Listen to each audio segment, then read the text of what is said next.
ಇದೋ ತಂದೆ, ನಿಮ್ಮ ವಾಕ್ಯಕ್ಕಾಗಿ ನಾವು ಕಾದಿದ್ದೇವೆ ರಾಜ. ನಮ್ಮ ಮಧ್ಯದಲ್ಲಿ ಆತ್ಮಸ್ವರೂಪನು ರಾಜ. ಯಾವುದನ್ನ ಮಾತಾಡೋಕ್ಕೆ ಇಷ್ಟಪಡ್ತಿರೋ ಆ ಕಾರ್ಯಗಳು ನಮಗೆ ಪ್ರಕಟಿಸುವಂತೆ ಕೃಪೆ ಮಾಡು. ಆದಿಯಿಂದ ಅಂತ್ಯದವರೆಗೂ ನಿಮ್ಮ ಕರ ಇದು ನಡೆಸುವುದಕ್ಕಾಗಿ ಸ್ತೋತ್ರ. ಸ್ತುತಿಗೆ ನಮ್ಮ ಇವೆಲ್ಲ ನಿಮ್ಮ ಒಬ್ಬರಿಗೆ ಸಲ್ಲಿಸಿ ಯೇಸು ಕ್ರಿಸ್ತನ ನಾಮದಲ್ಲಿ ಬೇಡಿ ಹೊಂದುತ್ತೇವೆ ತಂದೆ. Amen, amen, amen. Hallelujah, hallelujah, hallelujah. ನಾವು ಹೋದ ವಾರನೇ ನೋಡಿದ್ವಿ ಸಭೆ ಅಂದರೆ ಏನು, ದೇವರ ಆಲಯ ಅಂದರೆ ಏನು, ಯಾಕೆ ನಾವು ದೇವರ ಆಲಯದಲ್ಲಿ ತಪ್ಪಿಸ್ಕೋಬಾರ್ದು, ಯಾಕೆ ನಾವು ದೇವರ ಆಲಯದಲ್ಲಿ ಅಲ್ಲಿ ಮಾತಾಡಬಾರ್ದು, ಅಲ್ಲಿ ಓಡಬಾರ್ದು, ನಿದ್ದೆ ಮಾಡಿ ಬೀಳಬಾರ್ದು, ಅವ್ರನ್ನ ಇವ್ರನ್ನ ಗಮನಿಸಬಾರ್ದು. ಏನಕ್ಕೆ ಅಂತ ಹೇಳಿದ್ರೆ ದೇವರ ಆಲಯದಲ್ಲಿ ದೇವರ ಮಹಿಮೆ ಯಾವಾಗಲೂ ವಾಸವಾಗಿರುತ್ತೆ. ದೇವರ ಮಹಿಮೆ ಆಲಯದಲ್ಲಿ ಇಲ್ಲ ಅಂತ ಹೇಳಿದ್ರೆ ಅದು ಆಲಯ ಅನ್ಸ್ಕೊಳ್ಳೋಕ್ಕೆ ಸಾಧ್ಯ ಇಲ್ಲ.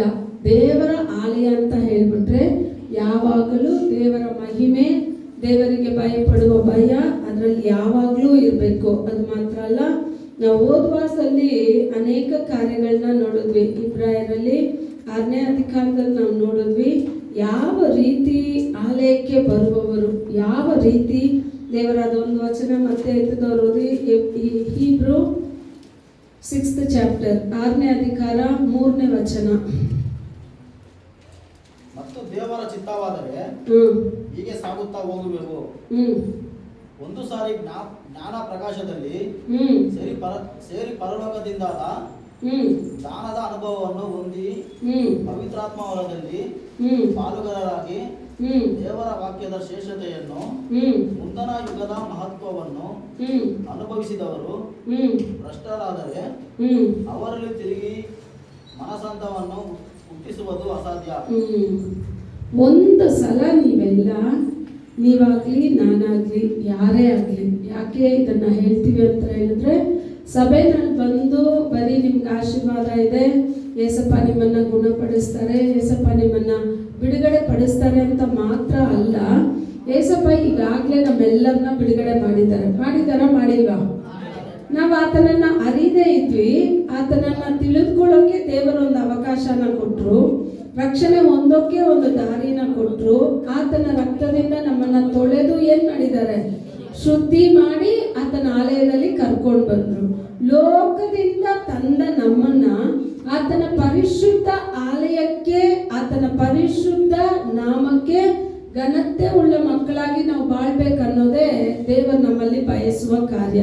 ಯಾಕಂದ್ರೆ ವಚನ ಹೇಳುತ್ತೆ, ಇಬ್ರು 13ನೇ ಅಧಿಕಾರ ನೀವು 12 ಅನ್ಕೊಂತೀನಿ, ತೆಗೆದವ್ರು ಓದ್ ನೋಡಿ, ಅದರಲ್ಲಿ ಇರುತ್ತೆ, ಹಿಂಜಾರಿ ಹೋಗೋನಲ್ಲಿ ನನ್ನ ಮನಸ್ಸು ಏನಾಗಲ್ಲ ಅಂದ್ರೆ பின்வாங்கி போகிறவனிடத்தில் பின்வாங்கி போகிறವನಿடத்தில் என் உள்ளம் பிரியமாயிರಾದ.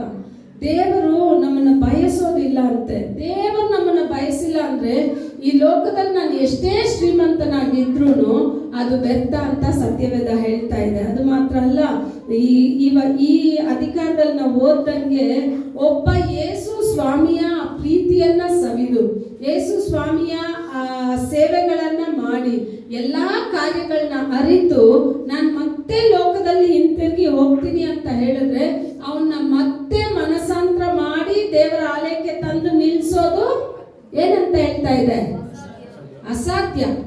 ಹಾಗಾದ್ರೆ ನಾವ್ ಏನ್ ಮಾಡ್ಬೇಕು, ದೇವರು ನಮ್ಮನ್ನ ನಂಬಿ ಕೊಟ್ಟಿರುವ ಆ ರಕ್ಷಣೆನ ಜೋಪಾನವಾಗಿ ಕಾಪಾಡ್ಕೋಬೇಕು. ಪ್ರತಿದಿನ ಪ್ರತಿ ಕ್ಷಣ ದಾವೀದನು ಹೇಳುವಾಗ ಹೇಳ್ತಾನಲ್ಲ, ಅಪ್ಪ ನಾನು ಪಾಪ ಮಾಡಿದೆ, ನನ್ನನ್ನ ನಿನ್ನ ಈ ಸೋಪಿನಿಂದ ತೊಳೆದು ನನ್ನನ್ನು ಶುದ್ಧಿ ಮಾಡು, ಆದ್ರೆ ನಿನ್ನ ಪರಿಶುದ್ಧ ಆತ್ಮವನ್ನ ನನ್ನಿಂದ ಏನ್ ಮಾಡಬಾರ್ದು, ತೆಗಿಬೇಡ ಅಂತ ಹೇಳ್ತಾರೆ. ಆಗ ನಮ್ಮಲ್ಲಿ ಆ ಪರಿಶುದ್ಧ ಆತ್ಮ ಇಲ್ಲ, ದೇವರು ಮೆಚ್ಚುವ ಗುಣಗಳಿಲ್ಲ ಅಂತ ಹೇಳಿದ್ರೆ ನಾನು ಬಾಳೋದು ವ್ಯರ್ಥ ಅನ್ಸುತ್ತೆ. ಇಲ್ಲಿ ವಚನ ಹೇಳ್ತಾ ಇದೆ, ಮತ್ತಾಯ ಬರೆದ ಸುವಾರ್ತೆ 24ನೇ ಅಧಿಕಾರ 44ನೇ ವಚನ ಓದಿ, 44-45. ಆದ ಕಾರಣ ನೀವು ಸಹ ಸಿದ್ಧವಾಗಿರಿ, ನೀವು ನೆನಸಿದ ಗಳಿಗೆಯಲ್ಲಿ ಮನುಷ್ಯ ಕುಮಾರನು ಬರುತ್ತಾನೆ. ಹಾಗಾದರೆ ಹೊತ್ತು ಹೊತ್ತಿಗೆ ಆಹಾರ ಕೊಡಲಿಕ್ಕೆ ಅವರ ಮೇಲಿಟ್ಟ ನಂಬಿಗಸ್ತನು ವಿವೇಕಿಯೂ ಆದಂತ ಆಡು ಸಾಕು. ಇಲ್ಲಿ ಒಂದು ಕಾರ್ಯ ನಡೀತಾ ಇದೆ. ನಿಮ್ಮ ಮನೆಗೆ ಹೋಗಿ ಪೂರ್ತಿ ಆ ಚಾಪ್ಟರ್ ಅಲ್ಲಿ 51ವರೆಗೂ ಇದೆ. ಆ ವಚನ ನೋಡಿ, ಒಂದು ಯಜಮಾನ ತನ್ನ ಮನೆಯಲ್ಲಿರುವ ಆಳುಗಳನ್ನ ಕಾಯೋಕೆ ಒಂದು ಕೆಲಸಗಾರನನ್ನ ಇಟ್ಟು ಆತ ಏನ್ ಮಾಡ್ತಾನೆ, ದೂರ ದೇಶಕ್ಕೆ ಪ್ರಯಾಣಕ್ಕೆ ಹೋಗ್ತಾನೆ. ಆದ್ರೆ ವಚನ ಹೇಳ್ತಾ ಇದೆ, ನಾವು ನೆನೆಸದೇ ಇರೋ ಗಳಿಗೆನಲ್ಲಿ, ಈ ಗಳಿಗೆನಲ್ಲಿ ಇವಾಗ ಮನೆ ಕೂಟಕ್ಕೆ ನಾವು ಬರ್ತೀವಿ ಅಂದ್ರೆ ನಿಮ್ಗೇನ್ ಹೇಳ್ತೀವಿ, ನಾವು ನಾಳೆ ಬುಧವಾರ ನಿಮ್ಮ ಮನೆಗೆ ಪ್ರಾರ್ಥನೆಗೆ ಬರ್ತೀವಿ. ಅವಾಗ ನೀವೇನ್ ಮಾಡ್ತೀರಾ, ಬೆಳಗ್ಗೆಯಿಂದಾನೇ ಸಿದ್ಧತೆ ಆಗಲ್ಲ. 6 ಗಂಟೆಗೆ ನಾವು ಬರ್ತೀವಿ ಅಂತ ಹೇಳಿದ್ರೆ 4:15 5 ಗಂಟೆಗೆಲ್ಲ ನೀವೇನ್ ಆಗ್ತೀರಾ, ಸಿದ್ಧತೆ ಆಗ್ತೀರಾ, ಓ ಪ್ರೇಯರ್ಗೆ ಬರ್ತಾರೆ ಅಂತ ಹೇಳಿ. ಇಲ್ಲ, ನಾವು ಬರೋವಾಗ್ಲೂ ನೀವು ಅದೇ ಕೊಳಕು ನೈಟಿ ಹಾಕೊಂಡು ಮನೇಲಿ ಹಂಗೆ ಸುತ್ತಾ ಇದ್ರೆ ನಾವು ಬಂದವ್ರು ಏನ್ ಮಾಡ್ತೀವಿ, ತಿರುಗಿ ಹೋಗ್ಬಿಡಿ. ಬರ್ತೀನಿ ಅಂತ ಹೇಳಿನೂ ಸಿದ್ಧತೆ ಇಲ್ಲ ಅಂದ್ರೆ ಆಗ ಆ ಪ್ರಾರ್ಥನೆ ಮೇಲೆ ನಮಗ್ ಮನಸ್ಸಿಲ್ಲ ಅಂತ ಅರ್ಥ. ಇಲ್ಲೂ ದೇವರು ನಮ್ಗೆ ವಾಗ್ದಾನ ಮಾಡಿದ್ದಾರೆ, ನಾನು ಹೋಗ್ತಾ ಇದ್ದೀನಿ, ನಾನು ಹೋಗಿದ್ದೀನಿ, ಪರದೇಶಕ್ಕೆ ಅವ್ರು ಹೋಗಿದ್ದಾರೆ, ಮತ್ತೆ ಅವ್ರು ಹಿಂತಿರುಗಿ ಬರ್ತಾರೆ. ಆದ್ರೆ ವಚನ ಹೇಳ್ತಾ ಇದೆ, ಯಾವ ಗಳಿಗೆನಲ್ಲಿ ಬರ್ತಾರೆ ಅಂತ ಗೊತ್ತಿಲ್ಲ. ನಾವು ನೆನೆಸದೇ ಇರೋ ಗಳಿಗೆ, ಕಳ್ಳನು ಬರೋ ರೀತಿ, ಪಾಸ್ಟ್ ಯಾವಾಗ್ಲೂ ಹೇಳ್ತಾರಲ್ಲ, ಕಳ್ಳನು ಬರೋ ರೀತಿ ಅದು ಯಾವ ಸಮಯದಲ್ಲಿ ಬರ್ತಾರೆ ಅಂತ ಗೊತ್ತಿಲ್ಲ. ಅವ್ರು ಯಾವ ಸಮಯದಲ್ಲಿ ಬಂದು ತಟ್ಟಿದ್ರು ಅವ್ರ ಜೊತೆ ಹೋಗೋಕೆ ನಮ್ಮಲ್ಲಿ ಸಿದ್ಧತೆ ಇರಬೇಕು. ಎಷ್ಟು ಜನ ಸಿದ್ಧತೆ ಇದ್ದೀನಿ ಅಂತ ಹೇಳಿ ನಿಮ್ಮ ಮನಸ್ಸಲ್ಲಿ, ನಿಮ್ಮ ಹೃದಯದಲ್ಲಿ ಕೈ ಇಟ್ಟು ಹೇಳಿ, ನಾನು ಸಿದ್ಧತೆ ಇದ್ದೀನಪ್ಪ, ಇವತ್ತು ನಾನು ಸತ್ರೆ ನಾನು ಪರಲೋಕಕ್ಕೆ ಹೋಗ್ತೀನಿ ಅಂತ ಎಷ್ಟು ಜನ ಹೇಳ್ತೀರಾ? ಒಂದೇ ಒಂದು ಜೀವ ಮಾತ್ರ ಕೈ ಎತ್ತಿದೆ ಹಿಂದೆಯಿಂದ. ಅರ್ಥ ಆಯ್ತಾ? ಯಾವತ್ತು ಯಾವ ಗಳಿಗೆನಲ್ಲಿ ನೀನ್ ಬರ್ತೀಯ ಅಂತ ನನಗೆ ಗೊತ್ತಿಲ್ಲಪ್ಪ, ಆದ್ರೆ ನೀನು ಬರೋ ದಿವಸದಲ್ಲಿ ಈ ಸಾಮ್ಯ ಬಂದ್ಬಿಟ್ಟು ತುಂಬಾ ಚೆನ್ನಾಗಿದೆ.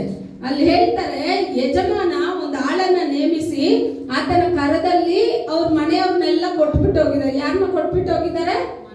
ಮನೆಯವ್ರನ್ನ. ಇವಾಗ ನಿಮ್ಮನ್ನ ನಂಬಿ ಮನೆಯವ್ರನ್ನ ಕೊಟ್ಟಿಲ್ವಾ? ಕೊಟ್ಟಿದ್ದಾರೆ.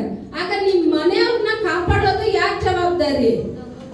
ನಿಮ್ ಜವಾಬ್ದಾರಿನೇ. ನಿಮ್ ಮನೆಯಲ್ಲಿರೋರ್ನ ಭದ್ರವಾಗಿ ಕಾಪಾಡೋದು ಯಾರ ಕೆಲಸ ಅಂತ ಹೇಳಿದ್ರೆ, ನಿಮ್ಮನ್ನ ಆಯ್ಕೆ ಮಾಡಿದಾರಲ್ಲ, ನಿಮ್ಮ ಕೆಲಸನೇ ನಿಮ್ಮ ಮನೆಯಲ್ಲಿರೋರ್ನ ಕಾಯೋದು. ದೇವರು ನಿಮ್ಮ ಮೇಲೆ ಇಟ್ಟಿದ, ನೀವೇ ಆಳು. ನಿಮ್ಮ ಮನೆಗೆ, ನಿಮ್ಮ ಮನೆ ಅಂದ್ರೆ ನಿಮ್ಮ ಮನೆ ಮಾತ್ರ ಅಲ್ಲ, ನಿಮ್ಮ ಮನೆಗೆ, ನಿಮ್ಮ ರಾಜ್ಯಕ್ಕೆ ಎಲ್ಲ ಗಮನ ಇಟ್ಟು ಕೇಳಿ. ನಿಮ್ಮ ಮನೆಗೆ, ನಿಮ್ಮ ರಾಜ್ಯಕ್ಕೆ, ನಿಮಗೆ ಕೊಟ್ಟಿರೋ ಕುಟುಂಬಕ್ಕೆ, ನಿಮಗೆ ಕೊಟ್ಟಿರೋ ನೆರೆಯವ್ರಿಗೆ, ನಿಮಗೆ ಕೊಟ್ಟಿರೋ ನಿಮ್ಮ ಜೊತೆನಲ್ಲಿ ಹುಟ್ಟಿದ ಪ್ರತಿಯೊಬ್ಬರಿಗೂ ಯಾರ ಜವಾಬ್ದಾರಿ ಅಂತ ಹೇಳಿದ್ರೆ ನೀವೇ ಜವಾಬ್ದಾರಿ. ಕರೆಕ್ಟಾ ಇಲ್ವಾ? ಜವಾಬ್ದಾರಿಯಾದ ನೀವೇ ತಪ್ಪಾದ ದಾರಿನಲ್ಲಿ ನಡೆದ್ರೆ ಆ ಕುಟುಂಬನ ದೇವರು ರಕ್ಷಣೆನಲ್ಲಿ ತರೋಕೆ ಸಾಧ್ಯನೇ ಇಲ್ಲ. ಅದಕ್ಕೆ ವಚನ ಹೇಳ್ತಾ ಇದೆ, ನೀವು ನೆನೆಸದೇ ಇರೋ ದಿನದಲ್ಲಿ, ನೀವು ತಿಳಿದೇ ಇರೋ ಗಳಿಗೆನಲ್ಲಿ ಯೇಸು ಸ್ವಾಮಿ ಬರ್ತಾರೆ. ಯಜಮಾನ ಬಂದ್ಬಿಟ್ಟು ಬಾಕಲ್ ತಟ್ತಾರೆ, ಆ ಸೇವಕ ಹೋಗಿ ತೆಗಿತಾನೆ. ತೆಗಿಯೋದು ಮಾತ್ರ ಅಲ್ಲ, ಆ ಯಜಮಾನ ಬರೋ ತನಕ ಆ ಸೇವಕ ಏನ್ ಮಾಡ್ತಾನೆ, ತನ್ನ ಕರದಲ್ಲಿ ಒಪ್ಪಿಸಿದ ಆಳುಗಳನ್ನ ವಿಚಾರಣೆ ಮಾಡಿ ಅವರನ್ನ ಸರಿಯಾದ ದಾರಿನಲ್ಲಿ ನಡೆಸಿ ಅವ್ರಿಗೆ ಬೇಕಾದ ಆಹಾರವನ್ನ ಕೊಟ್ಟು ಅವ್ರನ್ನ ಪೋಷಣೆ ಮಾಡಿ ದೇವರು ತನ್ನನ್ನ ನಂಬಿ ಕೊಟ್ಟ ಕೆಲಸವನ್ನ ಕರೆಕ್ಟ್ ಆಗಿ ಮಾಡ್ತಾ ಇದ್ದಾನೆ. ಆಗ ದೇವರು ಹೇಳ್ತಾರೆ, ನಂಬಿಕಸ್ತನು ನೀತಿವಂತನಾದ ನಿನ್ನನ್ನ ನಾನೆಲ್ಲದಕ್ಕೂ ಮೇಲಾಗಿ ಅಧಿಕಾರಿಯನ್ನಾಗಿ ಮಾಡ್ತೀನಿ ಅಂತ ಹೇಳಿ. ಅವಾಗ ನೀವು ಅಧಿಕಾರಿಯಾಗಿ, ನೀವು ದೊಡ್ಡ ಒಂದು ವ್ಯಕ್ತಿಯಾಗಿ ನೀವು ಮಾರ್ಪಡ್ಬೇಕು ಅಂತ ಹೇಳಿದ್ರೆ, ನಮಗೆ ಈ ಭೂಮಿನಲ್ಲಿ ನಮ್ಮನ್ನ ನಂಬಿ, ನಾವು ನಂಬಿಕಸ್ತ್ರೇ ಅಲ್ಲ, ಬಾಯಿ ತೆಗೆದ್ರೆ ಏನೇ ಬರುತ್ತೆ ಏನು ಕಿವಿನೇ ನನಗೆ ಕೇಳಿಸ್ತಾ ಇಲ್ಲ. ಎಲ್ಲರೂ ನೀತಿವಂತರಲ್ಲ. ಏನ್ ಬರುತ್ತೆ ಬಾಯಿ ತೆಗೆದ್ರೆ? ಲಿಸ್ಟ್ ಆಗಿ ಸುಳ್ಳು, ಲಿಸ್ಟ್ ಆಗಿ 1 2 ಅಲ್ಲ, ಲಿಸ್ಟ್ ಆಗಿ ಸುಳ್ಳು. ಆದ್ರೂ ಇಂಥ ಸುಳ್ಳುಗಾರನು, ನನ್ನನ್ನೇ ನಾನು ಹೇಳ್ಕೊಂತೀನಿ, ಇಂಥ ಸುಳ್ಳು, ದೇವರಿಗೆ ಮೆಚ್ಚುಗೆ ಇಲ್ಲದ ಕಾರ್ಯ, ಪಾಪ, ವ್ಯಭಿಚಾರ, ದ್ರೋಹ ಎಲ್ಲ ತುಂಬಿದ ನನ್ನನ್ನ ದೇವರು ಏನ್ ಮಾಡಿದ್ರು, ನಾನು ನಿನ್ನನ್ನ ಶುದ್ಧೀಕರಿಸ್ತೀನಿ, ನಾನು ನಿನ್ನನ್ನು ತೊಳಿತೀನಿ, ನಿನ್ನ ಈ ಲೋಕದಲ್ಲಿ ಯಾರು ನಂಬಿಲ್ಲ ಅಂದ್ರೆ ಚಿಂತೆ ಪಡಬೇಡ, ನಾನು ನಿನ್ನನ್ನ ನಂಬಿ ನನ್ನ ಸೇವೆಯನ್ನ ನಿನ್ನ ಕರೆದ ಮಾಡ್ತೀನಿ ಅಂತ ಹೇಳಿದ್ದಾರೆ. ಆ ಯಜಮಾನ ಮತ್ತೆ ತಿರುಗಿ ಬರ್ದೇ ಇರೋದಿಲ್ಲ. ಯಜಮಾನನ ಯಾವ ಗಳಿಗೆನಲ್ಲಾದ್ರೂ ಬರ್ಬೋದು, ಆದ್ರೆ ಬರೋವಾಗ ಆ ಯಜಮಾನನ್ ಕೊಟ್ಟ ಕೆಲಸವನ್ನ ನಾವು ಕರೆಕ್ಟಾಗಿ ಮಾಡಿದೀವ ಅನ್ನೋದೇ ನಮ್ಮ ಕೆಲಸ ಅಲ್ವಾ? ಹೌದಾ ಅಲ್ವಾ? ಈ ವಚನದಲ್ಲಿ ಕೊನೆ ವಚನ ಓದ್ ನೋಡಿ, 48ರಿಂದ ಓದಿ. ಒಂದು ಒಳ್ಳೆ ಸೇವಕಂದಾಯ್ತು, ಎರಡನೇ ಸೇವಕನ್ ಯಾವ ರೀತಿ ಇದ್ದಾನೆ ಅಂತ ಇದ್ರಲ್ಲಿ ತೋರಿಸುತ್ತೆ ನೋಡಿ. 48. ಆದರೆ ಆ ಕೆಟ್ಟ ಆಳು ನನ್ನ ಯಜಮಾನನ ತಡ ಮಾಡುತ್ತಾನೆ ಅಂತ ನನ್ನ ಮನಸ್ಸಿನಲ್ಲಿ ಅಂದುಕೊಂಡು ನನ್ನ ಜೊತೆ ಆಳುಗಳನ್ನು ಒಡೆಯುವುದಕ್ಕೆ ತೊಡಗಿ ಕುಡಿಕರ ಸಂಗಡ ತಿನ್ನುತ್ತಾ ಕುಡಿಯುತ್ತಾ ಇರುವುದಾದರೆ ಅವನು ನೆನೆಸದ ದಿನದಲ್ಲಿಯೂ ತಿಳಿಯದ ಗಳಿಗೆಯಲ್ಲಿಯೂ ಆ ಆಳಿನ ಯಜಮಾನನು ಬಂದು ಅವನನ್ನು ಕಠಿಣವಾಗಿ ಒಡೆಸಿ ಕಪಟಿಗಳಿಗೆ ಆಗತಕ್ಕ ಗತಿಯನ್ನು ನೇಮಿಸುವನು. ಅಲ್ಲಿ ಗೋಳಾಟವು ಕಟಕಟನೆ ಹಲ್ಲು ಕಡಿಯೋಣವು ಇರುವವು. ಏನಿರುತ್ತಂತಪ್ಪ ನೀವೇ ಹೇಳಿ. ಹೇಳಿ ಏನಿರುತ್ತೆ? 24 ಗಂಟೆ ದೇವ್ರನ್ನ ಸ್ತುತಿಸೋ ಸ್ಥಳ ಬೇಕಾ? ಗೋಳಾಟ, ಆಮೇಲೆ ನಿಮ್ಮನ್ನ ನೋಡಿದ್ರೇನೆ ಹಲ್ಲು ಕಡ್ದು ಪೊಲೀಸ್ ಸ್ಟೇಷನ್ ನಲ್ಲಿ ಯಾವ್ದಕ್ಕಾದ್ರೂ ಸಿಕ್ಕಾಕೊಂಡ್ಬಿಡಿ. ಯಾರು ಸಿಕ್ಕಾಕೋಬಾರ್ದು. ಇವಾಗ ಒಂದು ಕಳ್ಳನ್ನ ಹಿಡಿಯೋಕ್ ಓಡ್ತಾರೆ ನೋಡಿ ಪೊಲೀಸವರು, ಅವನ್ ಕೈಗೆ ಸಿಕ್ಕದೆ ತಪ್ಪಿಸ್ಕೊಂಡು ಹೋಗ್ಬಿಟ್ಟು ಆಮೇಲೆ ಸಿಗ್ತಾನೆ ಅಂತ ತಿಳ್ಕೊಳ್ಳಿ. ಅವ್ನು ಎಷ್ಟು ಅವನ್ನ ಓಡಿಸಿರ್ತಾನೋ, ಅಬ್ಬಾ ಬಾಬಾ, ಹೋಗ ಬರೋ ಪೊಲೀಸರೆಲ್ಲ ಇವ್ನು ಎಷ್ಟು ನನ್ನ ನೋಡಿ ಹೋಗೋರು ಬರೋರೆಲ್ಲ ಹೊಡಿತಾರೆ. ಯಾರೆಲ್ಲ ಹೊಡಿತಾರೆ? ಸುಮ್ಮನೆ ಇರೋ ಕಾನ್ಸ್ಟೇಬಲ್ ಬಂದು ಹೊಡಿತಾನೆ. ಆ ಪೊಲೀಸ್ ಸ್ಟೇಷನ್ ನಲ್ಲಿ ಟೀ ಇಸ್ಕೊಂಡ್ ಬರೋ ಆ ಕಾನ್ಸ್ಟೇಬಲ್ ಏನ್ ಮಾಡ್ತಾನೆ? ಬಂದಮ್ಮನ್ನ ಹೊಡೆದ್ಬಿಟ್ಟು ಹೋಗ್ತಾನೆ. ಯಾಕೆ ಅಂದ್ರೆ ಅವ್ನ ಕೈನಲ್ಲಿ ಸಿಕ್ಕಿದ್ರೆ ಅದೇ ತರನೇ ನೀವೇನಾದ್ರೂ ಅಪ್ಪಿ ತಪ್ಪಿ ಅವ್ನ ಕರ್ದಲ್ಲಿ ಸಿಕ್ಬಾರ್ದು ಅಂತ ಹೇಳಿನೇ ದೇವರು ನಿಮ್ಗೆ ರಕ್ಷಣೆ ಕೊಟ್ಟು ಉನ್ನತ ಸ್ಥಾನವನ್ನ ಕೊಟ್ಟಿದ್ದಾರೆ. ಇದನ್ನ ಅರಿಯದೇನೆ ನಾವ್ ಏನ್ ಮಾಡ್ತೀವಿ? ಆ ಆಳ್ ಏನ್ ಮಾಡಿದ್ನಂತೆ? ಹುಡುಗರ ಜೊತೆ ಸೇರಿ ಮತ್ತೆ ಕುಡಿಯೋದು, ಮಾತಾಡೋದು, ಎಲ್ಲಾ ಕಾರ್ಯ ಮಾಡ್ಕೊಂಡು ಅವನ್ ಮನ ಬಂದಂತೆ ಜೀವಿಸಿದಾಗ ಅವ್ನ ನೆನೆಸದೇ ಇರೋ ದಿವಸದಲ್ಲಿ ಯಜಮಾನ ಬಂದ ಅವನ್ನ ಎಲ್ಲಿ ತಳ್ಳಿದ್ರು ಅಂತ ಹೇಳಿದ್ರೆ, ಕಠಿಣವು, ಕಷ್ಟವು, ಗೋಳಾಟವು, ನರಳಾಟವು ಇರುವ ಸ್ಥಳದಲ್ಲಿ ಅವ್ರನ್ನ ಏನ್ ಮಾಡ್ಬಿಟ್ರು? ತಳ್ಳಿಬಿಟ್ರು. ನೀವೆಲ್ಲ ಮನೆಗೆ ಹೋಗ್ಬಿಟ್ಟು 2 ಸಾಮುವೇಲ 1 ಸಾಮುವೇಲ 2ನೇ ಅಧಿಕಾರ 17ನೇ ವಚನ ಓದಿ. ಆ ಯೌವನಸ್ಥರು ಯೆಹೋವನ ನೈವೇದ್ಯವನ್ನು ತುಚ್ಛೀಕರಿಸಿದ್ದರಿಂದ ಅವರ ಅಪರಾಧವು ಆತನ ದೃಷ್ಟಿಯಲ್ಲಿ ಅಧಿಕವಾಯಿತು. ಏನಂತೆ? ಇವ್ರು ಯಾರಂದ್ರೆ ಏಲಿಯ ಮಕ್ಕಳು. ಯಾರು ಇವರು? ಏಲಿಯ ಮಕ್ಕಳು. ಒಬ್ನಿ, ಫಿನೆಹಾಸ್ ಅಂತ 2 ಮಕ್ಕಳು. ನೀವು ಈ ಅಧಿಕಾರ ಪೂರ್ತಿ 1, 2, 3, 4, 5ನೇ ಅಧಿಕಾರವರೆಗೂ ಓದಿ. 5 ಅಧಿಕಾರಗಳು ಓದಿ. ಇಲ್ಲಿ ಏನಿದೆ ಅಂದ್ರೆ, ದೇವರ ಆಲಯ ಅಂತ ಹೇಳಿದ್ರೆ ಯಾವಾಗಲೂ ದೇವರ ಆಲಯದಲ್ಲಿ ಏನಿರ್ಬೇಕು ಅಂತ ಹೇಳಿದ್ರೆ ದೇವರ ಮಹಿಮೆ ವಾಸವಾಗಿರ್ಬೇಕು. ದೇವರ ಆಲಯದಲ್ಲಿ ಯಾರು ವಾಸವಾಗಿರ್ಬೇಕು? ದೇವರ ಮಹಿಮೆ. ಯಾವುದು ದೇವರ ಆಲಯ? ಜೋರಾಗಿ ಹೇಳಿ, ಕಿವಿ ಕೇಳಿಸಿಲ್ಲ. ನೀವೇ ದೇವರ ಆಲಯ. ನಿಮ್ಮ ಆಲಯ ಹೆಂಗಿರ್ಬೇಕು? ಯಾವಾಗ್ಲೂ ಅಂತ ಹೇಳಿದೆ. ಪಕ್ಕದಲ್ಲಿ ಹೇಳ್ಬಿಡಿ, ನಿಮ್ ಹೃದಯದಲ್ಲಿ ಕೈ ಇಟ್ಟು ನೀವೇ ಕೇಳಿ, ನನ್ನ ಹೃದಯ ದೇವರಿಗೆ ಮೆಚ್ಚುಗೆಯಾದ ಪರಿಶುದ್ಧ ಆಲಯವಾಗಿದೆಯಾ? ಹೇಳಕ್ಕೆ ಸಾಧ್ಯ ಇಲ್ಲ. ಈ ಹೃದಯದಲ್ಲೇ ಸುಳ್ಳಿದೆ, ಈ ಹೃದಯದಲ್ಲೇ ಕೋಪ ಇದೆ, ಈ ಹೃದಯದಲ್ಲೇ ದ್ವೇಷ ಇದೆ, ಈ ಹೃದಯದಲ್ಲಿ ದೇವರಿಗೆ ಮೆಚ್ಚುಗೆ ಇದ್ದ ಅನೇಕ ಕಾರ್ಯಗಳಿದೆ. ಈ ಇಬ್ರು ಯಾರು ಅಂತ ಹೇಳಿದ್ರೆ ಯಾಜಕನ ಮಕ್ಕಳು, ಸಾಧಾರಣವಾದ ಮಕ್ಕಳು ಅಲ್ಲ. ಇವ್ರು ಯಾಜಕನ ಮಕ್ಕಳು. ಎಲ್ಲಿ ಸೇವೆ ಮಾಡ್ತಾರೆ ಅಂದ್ರೆ ದೇವರ ಆಲಯದಲ್ಲಿ ಸೇವೆ ಮಾಡ್ತಾ ಇದ್ದಾರೆ. ದೇವರ ಆಲಯದಲ್ಲಿ ಸೇವೆ ಮಾಡುವ ಇವರು ಏನಾಗಿದ್ದಾರೆ ಅಂದ್ರೆ ದೇವರಿಗೆ ಮೆಚ್ಚುಗೆಯಾದ ಕಾಣಿಕೆಯನ್ನ ಸಲ್ಲಿಸ್ತಾ ಇಲ್ಲ. ಇವ್ರ ಕಾರ್ಯ ಎಲ್ಲಿದೆ ಅಂತ ಹೇಳಿದ್ರೆ, ದೇವರ ಆಲಯಕ್ಕೆ ಯಾರೆಲ್ಲ ಬಲಿ ಸಮರ್ಪಣೆ ಮಾಡೋಕ್ ಬರ್ತಾರೋ, ಯಾರೆಲ್ಲ ಬಲಿನ ತಗೊಂಡು ಒಳಗಡೆ ಬರ್ತಾರೋ, ಅಲ್ಲಿ ಇವ್ರು ಮಾಡಿದ ಪಾಪಗಳು ಏನೇನಿತ್ತು, ಆಲಯದಲ್ಲಿ ಏನೇನಿತ್ತು ಅಂತ ಹೇಳಿದ್ರೆ ವ್ಯಭಿಚಾರ ತುಂಬಿತ್ತು, ಪಾಪ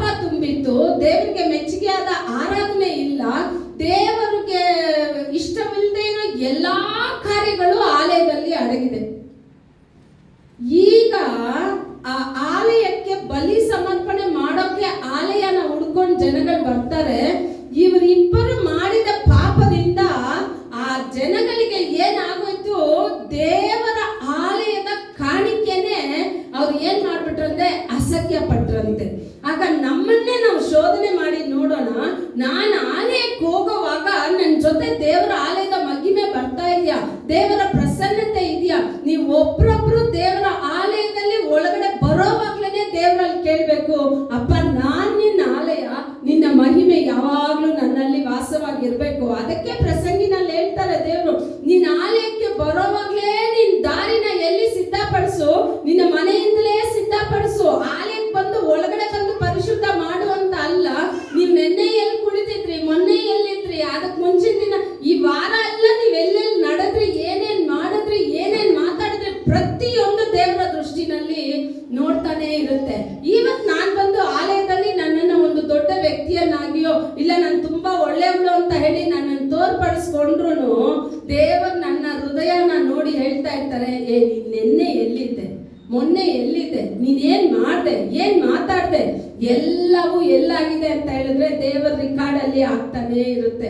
ಅದಕ್ಕೆ ವಚನ ಹೊಸ ಒಡಂಬಡಿಕೆನಲ್ಲಿ ಹೇಳ್ತಾರೆ, ನಿನ್ನ ಜೀವಿತ ಫಸ್ಟ್ ಎಲ್ಲಿ ಕರೆಕ್ಟ್ ಆಗಿರ್ಬೇಕು ಅಂತ ಯೋಚನೆ ಮಾಡ್ತೀರಾ? ಹೋದ್ವಾರನೇ ಕೇಳ್ದೆ ನಾನು ನಿಮ್ಮನ್ನ, ನಿಮ್ ಜೀವಿತ ಫಸ್ಟ್ ಎಲ್ಲಿ ಕರೆಕ್ಟ್ ಆಗಿರ್ಬೇಕು? ಎಲ್ಲಿ?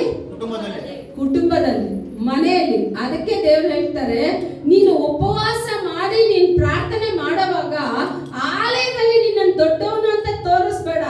ನೀನ್ ಮೊದಲು ಏನ್ ಮಾಡ್ಬೇಕು, ನಿನ್ನ ಮನೆಯಲ್ಲಿ ನಿನ್ನ ಕೋಣೆಯಲ್ಲಿ ಹೋಗಿ ನಿನ್ನ ಬಾಗಿಲನ್ನ ಮುಚ್ಚಿ ನಿನಗೂ ದೇವರಿಗೆ ಇರುವ ಪರಸ್ಪರ ಸಂಬಂಧವನ್ನ ಸರಿ ಮಾಡು ಅಂತಾರೆ. ಆಗ ನಾನು ಮನೆಯಲ್ಲಿ ಒಂದು ಕೋಣೆಯಲ್ಲಿ ಮಾಡುವ ಪ್ರತಿಯೊಂದು ಕಾರ್ಯ, ಈಗ ನಿಮ್ಮನ್ನ ನೀವು ಯೋಚನೆ ಮಾಡಿ ನೋಡಿ, ಮನೆಯಲ್ಲಿ ನಿಮ್ಮ ಕುಟುಂಬದಲ್ಲಿ ನಿಮ್ಮ ಕೋಣೆಯಲ್ಲಿ ದೇವರಿಗೆ ಭಯಪಡುವ ಭಯ ಇದೆಯಾ? ದೇವರು ಮೆಚ್ಚುಗೆ ಆಗೋ ಆರಾಧನೆ ಇದೆಯಾ? ಇಲ್ಲ ದೇವರು ಬಯಸದೇ ಇರೋ ಪಾಪಗಳು ತುಂಬಿದೆಯಾ ಅಂತ ನೋಡಿ. ನಿಜ ಹೇಳ್ತೀನಿ, ದೇವರ ವಾಕ್ಯ ಎಂದೂ ಸುಳ್ಳಾಡೋದಿಲ್ಲ. ದೇವರ ಕರದಲ್ಲಿ, ದೇವರ ಆ ರೆಕ್ಕೆ ನೆರಳಲ್ಲಿ ನೀವು ಇದ್ಬಿಟ್ರೆ ನಿಮ್ಮ ಜೀವಿತ ಏನೇ ಕಷ್ಟ ಬಂದ್ರು, ಏನೇ ಕಣ್ಣೀರ್ ಬಂದ್ರು, ಎಂತ ಅರಣ್ಯ ಇದ್ರು ದೇವರು ತಕ್ಕ ಸಮಯದಲ್ಲಿ ನಮ್ಮನ್ನ ನಡೆಸೋಕೆ ಶಕ್ತನು. ಅಪ್ಪಿ ತಪ್ಪಿ ದೇವರು ಏನಾದ್ರೂ ನಮ್ಮನ್ನ ಸೈತಾನ ಕರ್ದಲ್ಲಿ ಬಿಟ್ಟು, ನೀವು ತಿಳ್ಕೊಬೇಡಿ ದೇವರು ನನ್ನನ್ನ ರಕ್ಷಣೆ ಮಾಡ್ಬಿಟ್ರು ಒಂದ್ಸಲ ನನ್ನನ್ನ ಸೈತಾನ ಕರ್ದಲ್ಲಿ ಕೊಡೋದಿಲ್ಲ ಅಂತ ತಿಳ್ಕೊಬೇಡಿ. ಕೊಟ್ರೆ ನಮ್ಮ ಜೀವನನ ಅವ್ನು ಚಿಂದಿ ಮಾಡ್ಬಿಡ್ತಾನೆ. ಏನೂ ಇರೋದಿಲ್ಲ, ನಿರ್ವಾಣಿ ತರ, ಏನು ಬೆತ್ತಲೆ ತರ ತಂದು ನಿಲ್ಲಿಸ್ಬಿಡ್ತಾನೆ ಲೋಕದಲ್ಲಿ. ಅದಕ್ಕೆ ದೇವರು ಹೇಳ್ತಾರೆ, ಒಂದು ಸಲ ರಕ್ಷಣೆಯನ್ನ ನೀವು ರುಚಿ ನೋಡಿ. ನೀವು ಈ ಕಾಲದಲ್ಲಿ ದೇವರಿಗೆ ಭಯ ಪಡುವ ಭಯ ಖಂಡಿತ ಪ್ರತಿಯೊಬ್ಬರಲ್ಲೂ ಬೇಕು. ಏನೋ ಬಂದ್ವಿ, ಏನೋ ಬಾಳಿದ್ವಿ ಖಂಡಿತ ಅಲ್ಲ. ನಮ್ಮ ಜೀವಿತನ ಪ್ರತಿದಿನ ನಾವು ಸರಿಪಡಿಸ್ಕೋಬೇಕು. ದೇವರ ಆಲಯ ಒಂದು ಸರಿಪಟ್ರೆ ಸಾಕು, ನಿಮ್ಮ ಜೀವಿತ ಒಂದು ಸರಿಪಟ್ರೆ ಸಾಕು, ದೇವರು ಉನ್ನತವಾದ ಕಾರ್ಯಗಳನ್ನ ನಿಮ್ಮ ಮುಖಾಂತರ ಮಾಡ್ತಾರೆ. ನಾವೇನ್ ಮಾಡ್ತೀವಿ, ದೇವರಿಗೆ ಅಂತ ಒಂದು ಸಲನಾದ್ರೂ ಯೋಚನೆ ಮಾಡಿ ನೋಡಿದ್ದೀರಾ? ಪರಲೋಕ ತಂದೆಗೂ ನನಗೂ ಎಷ್ಟೇ ಏಣಿ ಇಟ್ರು ಅವರಿಗೆ ನನ್ನ ಸಮಾನನೇ ಅಲ್ಲ. ದೇವ್ರಿಗೆ ನನ್ನ ಸಮಾನನ? ನೀವು ಮೋದಿ ಹೋದ ತಕ್ಷಣ ಇವರು ಯೇಸುವಿನ ಕೃಪಾಶ್ರಯ ಆಲಯದ ಪಾಸ್ಟ್ರಮ್ಮ ಬಂದಿದ್ದಾರೆ, ಮೋದಿಗೂ ಇವ್ರಿಗೂ ಒಂದು ಶೀಟ್ ಹಾಕಿ ಅಂದ್ರೆ ಅವ್ನು ನೋಡ್ತಾನೆ, ಆಚೆ ನಿಲ್ಲ ಏನ್ ಹೇಳ್ತಾನೆ? ಅವನಿಗೂ ನಮ್ಮನ್ನ ಈಕ್ವಲ್ ಮಾಡಕ್ ಆಗೋದಿಲ್ಲ. ಆದ್ರೆ ಭೂಮಿ ಆಕಾಶ ನಿರ್ಮಿಸಿದ, ಅಂಡ ಸರಾಸರಗಳನ್ನ ಸೃಷ್ಟಿ ಮಾಡಿದ ಸೃಷ್ಟಿಕರ್ತನ ಹೇಳ್ತಾರೆ, ನಾನು ಎಲ್ಲಿದ್ದೀನೋ ಅಲ್ಲೇ ನಿಮ್ಮನ್ನ ನಾನು ಇಡ್ತೀನಿ. ನಾನು ತಂದೆಯ ಬಲಗಡೆನಲ್ಲಿ ಇದ್ದೀನಿ. ನನ್ನನ್ನ ವಿಶ್ವಾಸ ನೀವು ಮಾಡೋದಾದ್ರೆ ಅದೇ ಸ್ಥಾನದಲ್ಲೇ ನೀವು ಇರ್ತೀರಾ, ನಿಮ್ಮನ್ನ ದೂರ ಇರಿಸೋದಿಲ್ಲ. ಆ ತಂದೆ ಎಲ್ಲಿದಾರೋ ಅಲ್ಲೇ ನಿಮ್ಮನ್ನ ಇರಿಸ್ತಾರೆ. ನಿಮ್ಗೆ ಆ ಸ್ಥಾನ ಬೇಕಾ? ಕಟಕಟನೆ ಅಲ್ಲ, ಕಟಕಟನೆ ಅಲ್ಲೂ ಕಡಿದು ನಿಮ್ಮನ್ನ ಗೋಳಾಡಿಸೋ ಸ್ಥಳ ಬೇಕಾ? ಎರಡು ನಿಮ್ಗೆನೆ, ದೇವ್ರು ಎರಡು ನಿಮ್ ಕರ್ತಲ್ಲೇ ಕೊಟ್ಟಿದ್ದಾರೆ. ಆಪ್ಷನ್ನೇ ಏನು ಇಟ್ಟೇ ಇಲ್ಲ. ದೇವ್ರ ವಚನ ಹೇಳ್ತಾ ಇದೆಯಲ್ಲ, ಆಶೀರ್ವಾದವು ಜೀವವು ಮರಣವು ಎಲ್ಲಿದೆ? ಎಲ್ಲಿದೆ? ನಾಲಿಗೆ ಮೇಲೆ. ಇನ್ಮೇಲೆ ಬ್ಯಾಪ್ಟಿಸಮ್ ಕೊಡೋರ್ಗೆಲ್ಲ ಒಂದು ದೊಡ್ಡ ಲೋಟ ಇಲ್ಲ ಅಂದ್ರೆ ಚೊಂಬು ತಗೊಂಡು ಫಸ್ಟ್ ನಾಲಿಗೆನ ಏನ್ ಮಾಡ್ಬಿಡ್ಬೇಕು? ಅಭಿಷೇಕ ಮಾಡ್ಬಿಡ್ಬೇಕು. ದೀಕ್ಷಾಸ್ಥಾನ ತೆಗೆಯುವಾಗ ಎಲ್ಲ ನೆಂದೋಗುತ್ತೆ, ಯಾವ್ದು ಮಾತ್ರ ನೆನೆಯೋದಿಲ್ಲ. ಅದಕ್ಕೇನೆ ಆ ನಾಲಿಗೆಗೆ ವಿಶೇಷವಾದ ಅಭಿಷೇಕ, ಆತ್ಮ ಸ್ವರೂಪನ ಅಭಿಷೇಕ. ಆ ಅಭಿಷೇಕಕ್ಕಾಗಿನೇ ನಾವು ಕಾಯ್ತಾ ಇರ್ಬೇಕು. ಆ ಆತ್ಮ ಸ್ವರೂಪನು ಎಲ್ಲಿ ವಾಸ ಮಾಡ್ತಾರೆ ಅಂತ ಹೇಳಿದ್ರೆ ನಮ್ಮ ನಾಲಿಗೆನಲ್ಲೇ. ಅವ್ರು ಬರೋವಾಗ್ಲೇನೆ ಆ ಅಭಿಷೇಕದಲ್ಲಿ ತುಂಬಿ ನಾನಾ ರೀತಿಯಾದ ಭಾಷೆಗಳು, ಅನ್ಯ ಭಾಷೆಗಳು, ದೇವರಿಗೆ ಮೆಚ್ಚುಗೆಯಾದ ಆರಾಧನೆ ಎಲ್ಲ ಯಾವಾಗ ಹೊರಡುತ್ತೆ ಅಂತ ಹೇಳಿದ್ರೆ ಆ ನಾಲಿಗೆನ ದೇವರ ಅಭಿಷೇಕ ಏನ್ ಮಾಡ್ಬೇಕು? ಮುಟ್ಬೇಕು. ಕರೆಕ್ಟಾ? ಸರಿ. ಪಾಸ್ಟ್ ಎಲ್ಲ ಯಾರು ಹೇಳ್ಬಾರ್ದು, ತಿಳಿದವರು ಹೇಳ್ಬಾರ್ದು. ಪಾಸ್ಟರ್ ಆಪ್ಷನ್ ನಲ್ಲಿಲ್ಲ. ಯಾರನ್ನ ದೇವರು ತನ್ನ ನಾಲಿಗೆನ ಅಭಿಷೇಕ ಮಾಡಿದ್ರು? ಯಾರನ್ನ? Pastors not allowed. ಕರೆಕ್ಟ್ ಆಗಿ ಯಾರ ನಾಲಿಗೆನ ಹಳೆ ಒಡನ್ಬಡಿಕೆ, ಹೊಸ ಒಡನ್ಬಡಿಕೆಗೆ ಬಂದಿಲ್ಲ, ಹಳೆ ಒಡನ್ಬಡಿಕೆನಲ್ಲಿ ಹೇಳಿ ಯಾರ ನಾಲಿಗೆನ ದೇವರು ಮುಟ್ಟಿ, ಇನ್ನೂ ಈಸಿಯಾಗಿ ಹೇಳ್ತೀನಿ, ಯಾರ ನಾಲಿಗೆನ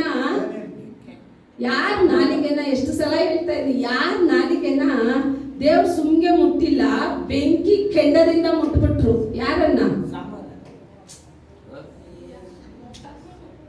ಇದಕ್ಕೆ ಹೇಳೋದು, ಪ್ಲೇಟ್ ತುಂಬಾ ಊಟ ತಿನ್ಬೇಡಿ, ಸ್ವಲ್ಪ ತಿನ್ನಿ. ನಾನು ಏನ್ ಹೇಳ್ದೆ? ಪಾಸ್ಟರ್ಸ್ ನಾಟ್ ಅಲೋಡ್ ಅಂದೆ. ಅದಕ್ಕೆ ಅವ್ರಿಗೆ ಆಪ್ಷನ್ ಆಯ್ತಾ? ಸರ್ ಹೋಗ್ಲಿ, ಒಂದು ಚಪ್ಪಾಳೆ ತಟ್ಬಿಡಿ ಪಾಸ್ಟರ್ಗೆ.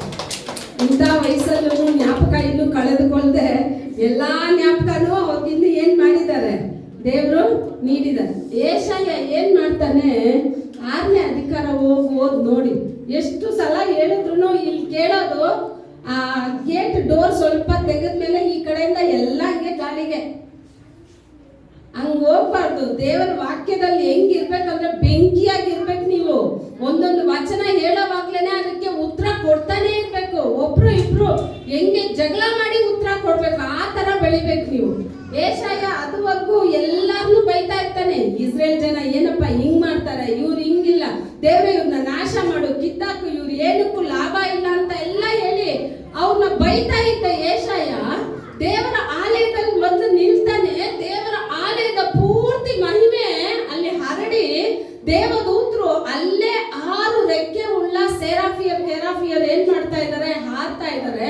ಅದರಲ್ಲಿ ಅವ್ರು 2 ರೆಕ್ಕೆಗಳಿಂದ ತಮ್ಮ ಮುಖವನ್ನ ಮುಚ್ತಾರೆ, 2 ರೆಕ್ಕೆಗಳಿಂದ ತಮ್ಮ ಕೈ ಕಾಲುಗಳನ್ನ ಮುಚ್ತಾರೆ, 2 ರೆಕ್ಕೆಗಳಿಂದ ಹಾರಿ ಅವ್ರು ಹೇಳ್ತಾರೆ, ಸೈನ್ಯಗಳ ಕರ್ತನಾದ ಯೆಹೋವನು ಪರಿಶುದ್ಧನು ಪರಿಶುದ್ಧನು ಪರಿಶುದ್ಧನು ಅಂತ ಹೇಳಿ. ಈ ಮಹಿಮೆಯನ್ನ ಏಷಾಯ ನೋಡ್ತಾನೆ. ಅದುವರೆಗೂ ನಾನು ಎಲ್ಲಾದ್ರಲ್ಲೂ ಕರೆಕ್ಟ್ ಆಗಿದ್ದೀನಿ, ನನ್ನಲ್ಲಿ ಏನು ತಪ್ಪಿಲ್ಲ ಅಂತ ಹೇಳಿ ಇಸ್ರೇಲ್ ಜನರನ್ನ ದೂಷಣೆ ಮಾಡ್ತಾ, ಇಸ್ರೇಲ್ ಜನರನ್ನ ಬೈತಾ ಇದ್ದ ಏಷಾಯ ಈಗ ದೇವರ ಮಹಿಮೆಯನ್ನ ಕಂಡ ತಕ್ಷಣನೇ ಹೇಳ್ತಾನೆ, ಅಪ್ಪ ನಾನು ಪಾಪ ಉಳ್ಳ ಮನುಷ್ಯ, ನನ್ನಲ್ಲಿ ಪರಿಶುದ್ಧತೆ ಇಲ್ಲ ಅಂತ ಅವನು ಹೇಳಿ ಗೋಳಾಡುವಾಗ ಈಗ ಆ ಬಲಿಪೀಠದಿಂದ ಒಂದು ದೂತ ಏನ್ ಮಾಡ್ತಾನೆ? ಒಂದು ಬೆಂಕಿಯ ಆ ಖಂಡ ಅಲ್ವಾ? ಕರೆಕ್ಟಾ? ಕೆಂಡ. ಆ ಬೆಂಕಿಯ ಖಂಡವನ್ನ ಆ ಬೆಂಕಿಯ ಕೆಂಡವನ್ನ ತೆಗೆದು ಎಲ್ಲಿ ತಂದಿಕ್ತಾನೆ ಅಂತ ಹೇಳಿದ್ರೆ ಏಷಾಯ ನಾಲಿಗೆ ಮೇಲೆ ಇಕ್ತಾನೆ. ಏಷಾಯ ನಾಲಿಗೆ ಮೇಲೆ ಆ ಕೆಂಡನ ಇಕ್ಕಿದ್ದೇ ತಡ. ಈಗ ಅವನು ಹೇಳ್ತಾನೆ,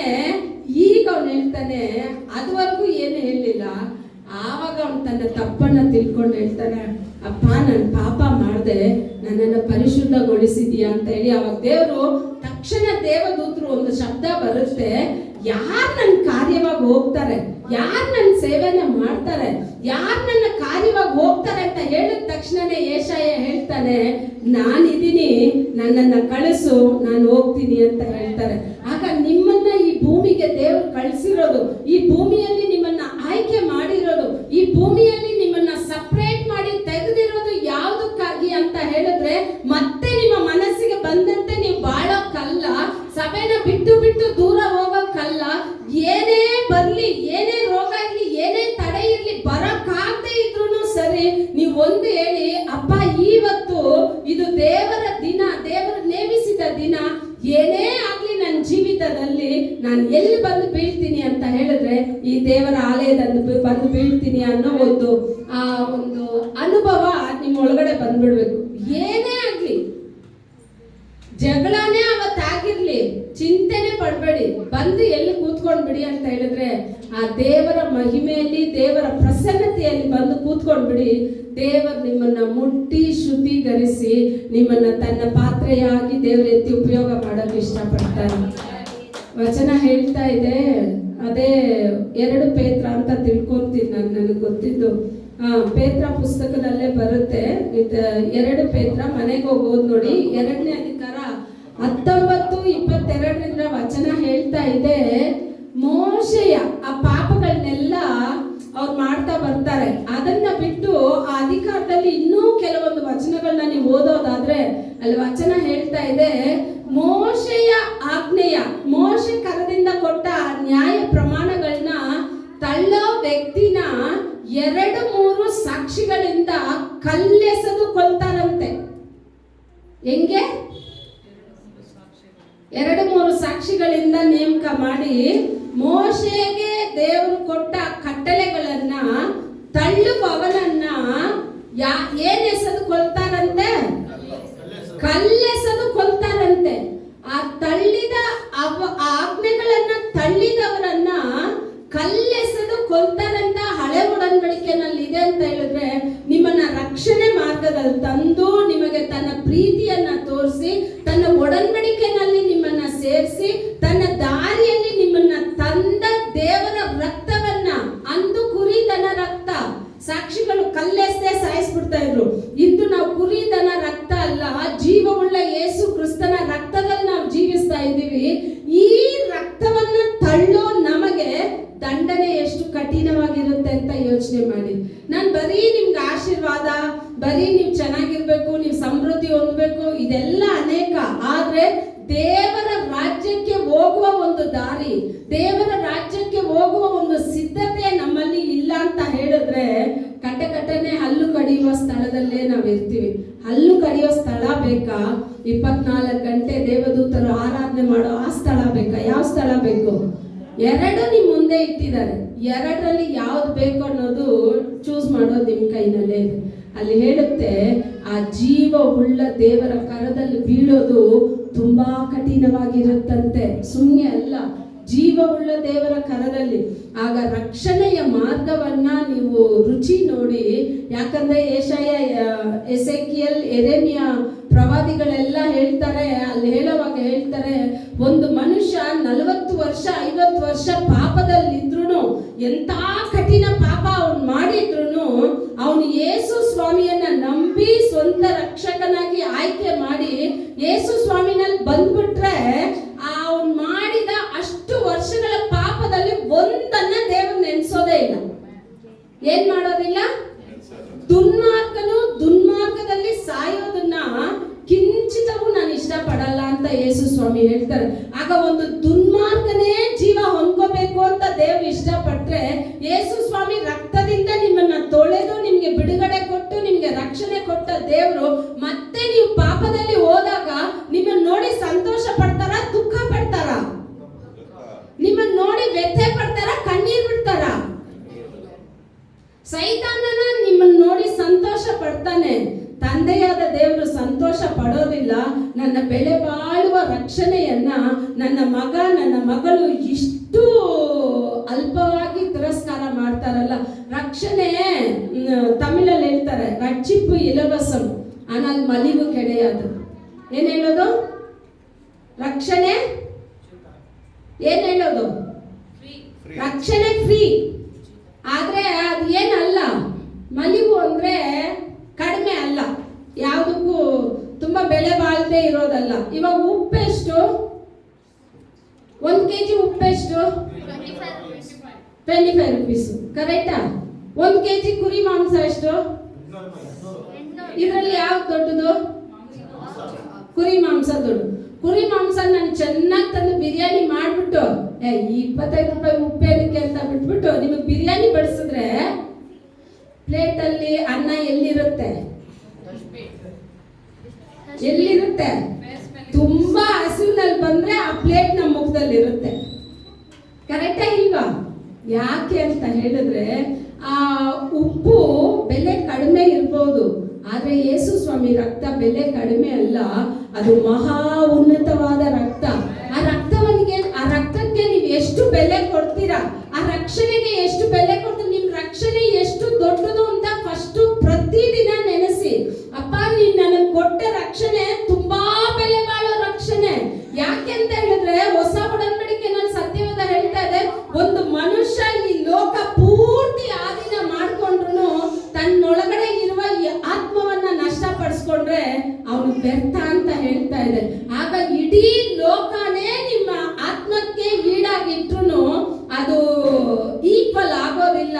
ಯಾಕಂದ್ರೆ ಈ ಆತ್ಮಕ್ಕೆ ನನ್ನ ಯೇಸು ಸ್ವಾಮಿ ಕೊಟ್ಟ ಬೆಲೆ ಅಷ್ಟು ದೊಡ್ಡದು. ಆತನ ರಕ್ತವನ್ನೇ ಕೊಟ್ಟಿದ್ದಾನೆ. ಆಗ ನೀವು ಯೋಚನೆ ಮಾಡಿ, ಇಲ್ಲಿ 1 ಸಾಮ್ಯಲ 2ನೇ ಅಧಿಕಾರ 3ನೇ ಅಧಿಕಾರದಲ್ಲೆಲ್ಲ ನಾವು ನೋಡೋದಾದ್ರೆ ಆ ಇಬ್ಬರು ವ್ಯಕ್ತಿಗಳು ಮಾಡಿದ ಪಾಪ ಯಾರ ಸಮ್ಮುಖಕ್ಕೆ ಹೋಯ್ತು ಅಂದ್ರೆ ಯೇಸು ಸ್ವಾಮಿ ಸಮ್ಮುಖಕ್ಕೆ ಹೋಯ್ತು. ಯೇಸು ಸ್ವಾಮಿ ಹೇಳ್ತಾರೆ, ಈಗ ದೇವರು ಹೇಳಿ ಸಾಮ್ಯಲ್ ಬಳಿಯಲ್ಲಿ ಹೇಳ್ತಾರೆ, ತನ್ನ ಮಕ್ಕಳು ಪಾಪ ಮಾಡ್ತಾ ಇದ್ದಾರೆ ಅಂತ ತಿಳಿದುನು ಇವ್ನು ಏನ್ ಮಾಡಿಲ್ಲ. ಅವ್ನು ಬರೋವಾಗೆಲ್ಲ ಪಾಪ ತುಂಬಾ ದೊಡ್ಡದು. ಯಾಕಂದ್ರೆ ಆ ದೇವರ ಆಲಯಕ್ಕೆ ಜನಗಳು ಬರ್ತಾರಲ್ಲ, ಆ ಬಾಕ್ಲಲ್ಲೇ ನಿಂತ್ಕೊಂಡು ಅಲ್ಲಿ ಬರೋ ಸುಂದರವಾದ ಹೆಣ್ಣುಗಳ ಜೊತೆ ಎಲ್ಲ ಸೇರ್ಕೊಂಡು ಪಾಪ ಮಾಡೋದು.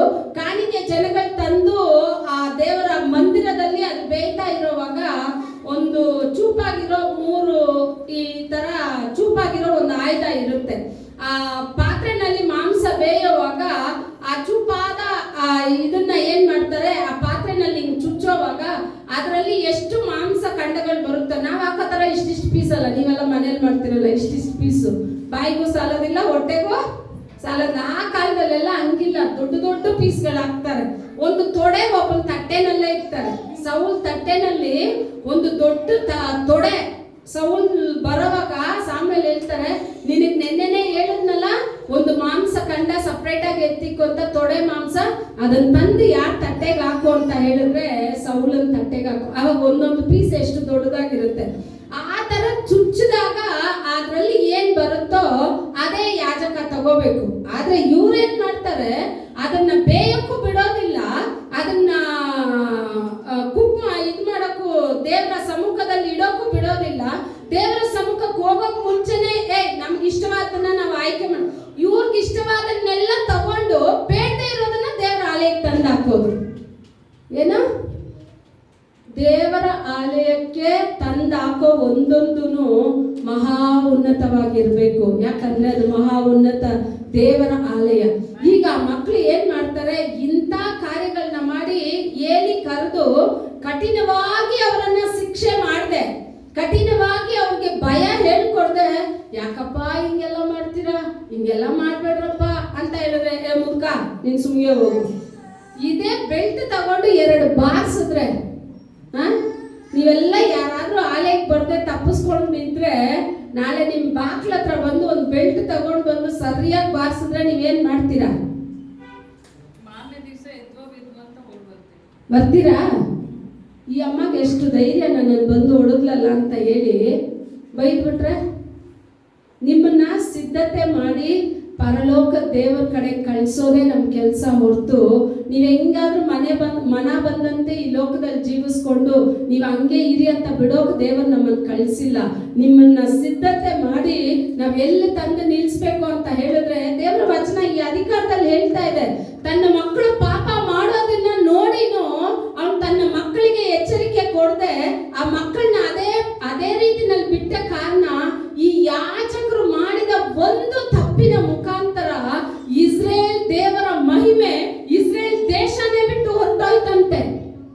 ಅವಾಗ ನೀವು ಯೋಚನೆ ಮಾಡಿ, ನೀವು ಮಾಡೋ ಒಂದು ಚಿಕ್ಕ ತಪ್ಪು ಇದು ಚಿಕ್ಕದ ಅನ್ಸ್ಕೊಂತೀರಾ, ಆದ್ರೆ ಆ ದೊಡ್ಡ ಮಹಿಮೆ ನಿಮ್ಮನ್ನ ಬಿಟ್ಟೇ ಹೊರಟೋಗಿರುತ್ತೆ. ಆ ದೊಡ್ಡ ಮಹಿಮೆ ಆಲಯನ ಬಿಟ್ಟೇ ಹೊರಟೋಗಿ ಇಸ್ರೇಲ್ ಗೋತ್ರದಲ್ಲಿ ಇಸ್ರೇಲ್ ಆಲಯನ ಬಿಟ್ಟೆ ದೇವರ ಮಹಿಮೆ ಒಯ್ಯಲ್ಪಟ್ಬಿಡ್ತು. ದೇವರ ಮಂಜೂಷದ ಪೆಟ್ಟಿಗೆ ಬೆಲಿಸ್ತಾನ್ ದೇಶಕ್ಕೂ ಹೊರಟೋಯ್ತು. ಈ ಸುದ್ದಿ ಕೇಳಿದೆ ತಡ ಏಲಿ ಹೆಂಗಿದ್ದ ಅಂದ್ರೆ 4 ದೊಡ್ಡ ಚೇರ್ ಹಾಕಿದ್ರು ಏಲಿಗೆ ಸಾಕಾಗಲ್ಲ. ಅಷ್ಟು ಎದ್ದು ಜಾಗದಿಂದ ಕೂತ್ಕೊಂಡ ಜಾಗದಿಂದ ಎದ್ದೊಳಕ್ ಅಷ್ಟು ದೊಡ್ಡ ವ್ಯಕ್ತಿ ಅವನು. ಅವನ ಕಣ್ಣುಗಳು ಸರಿಯಾಗಿ ಕಾಣಿಸ್ತಾ ಇಲ್ಲ. ಇವಾಗ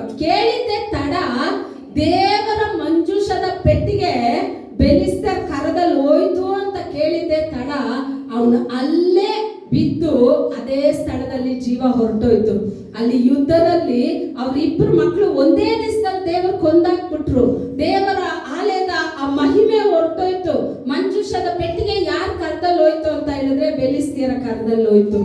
ಈಗ ಆ ಒಬ್ನಿ ಫಿನೆಹಾಸ್ ಎಂಬವನ ಹೆಂಡತಿ ತುಂಬಿದ ಗರ್ಭಿಣಿಯಾಗಿದ್ಲು.